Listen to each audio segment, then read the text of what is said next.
If you're studying for the INBDE, I highly recommend INBDE Bootcamp, an all-in-one study resource that will help you pass your exam.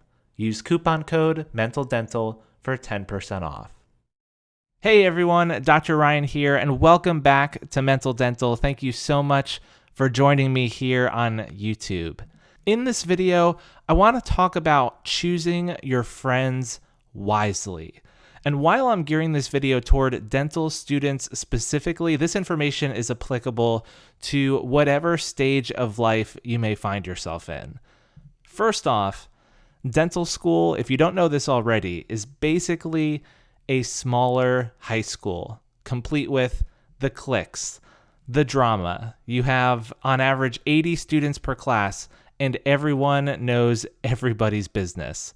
But the truth is, you cannot do dental school alone. You need to have a network of support. And the people you choose to surround yourself with will determine the arrows of your life. In other words, are you going to be heading in this direction or that direction, toward fulfillment or toward regret? And if you want to know where you'll be going and what you'll be doing in 5-10 years, just look at the people you spend the most time with. I love this quote: relationships are like elevators. They're either bringing you up or taking you down. So choosing the right friends will help us reach our goals, and holding on to toxic relationships that expired years ago will just bring us down. So let's talk about choosing the right people to spend time with. So number one, choose friends with similar values, beliefs, and goals. Don't get me wrong, having diverse opinions and experiences are great and important.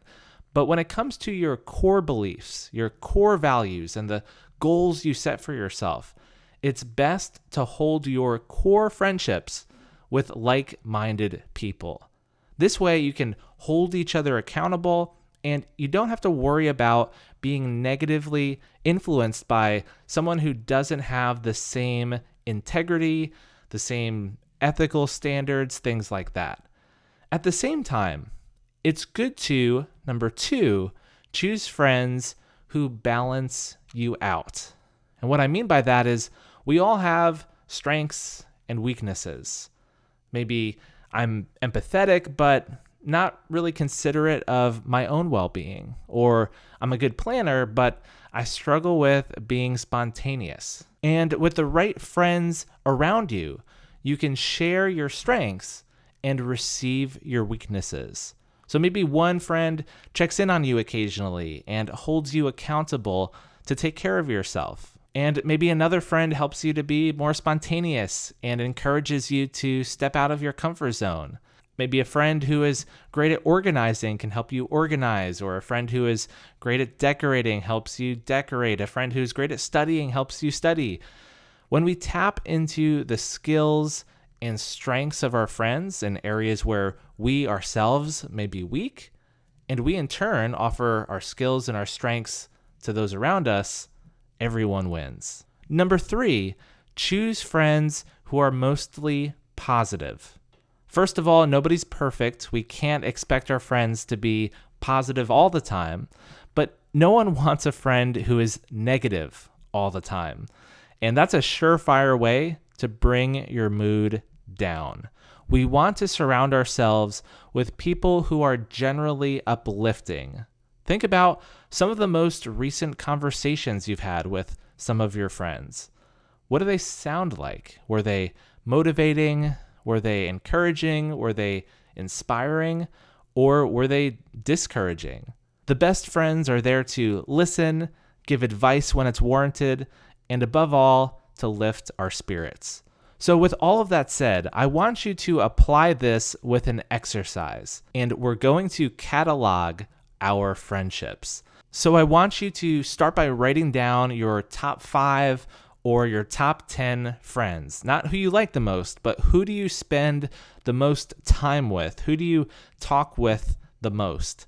And this can include family members, your spouse, your children, your neighbors, your coworkers, your classmates, members of a hobby group or organization that you're a part of, and so on.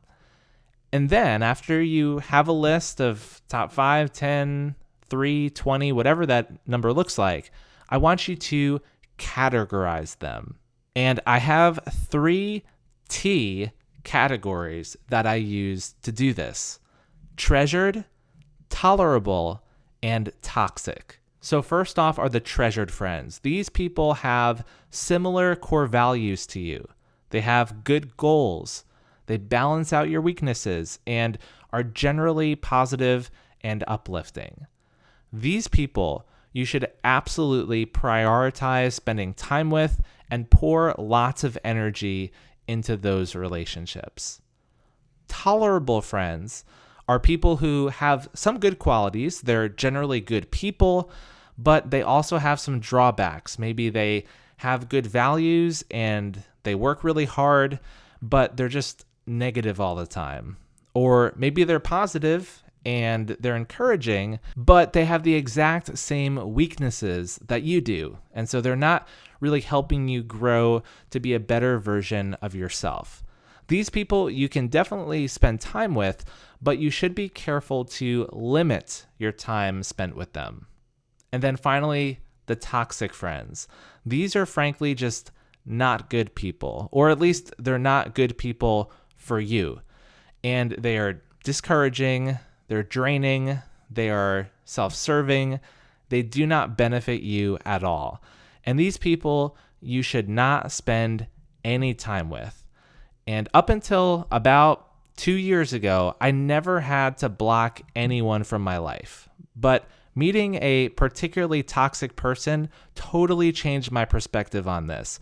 Sometimes blocking someone's phone number, blocking them on social media, and just writing them out of your life completely is actually the best decision that you could ever make. I know it might not sound fun or maybe even feasible at this moment to block some of those toxic people on that list, but trust me, if you truly identify them in that category, that is the best decision that you can make, so you can reprioritize your time and your energy and invest that in the people and the relationships that you value, particularly those treasured friendships.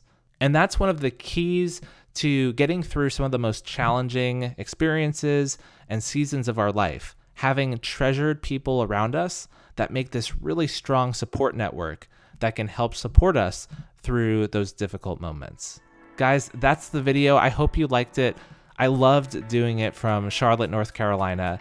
This is Dr. Ryan, and make sure if you did like this video, please leave a like below. It really helps to boost the channel.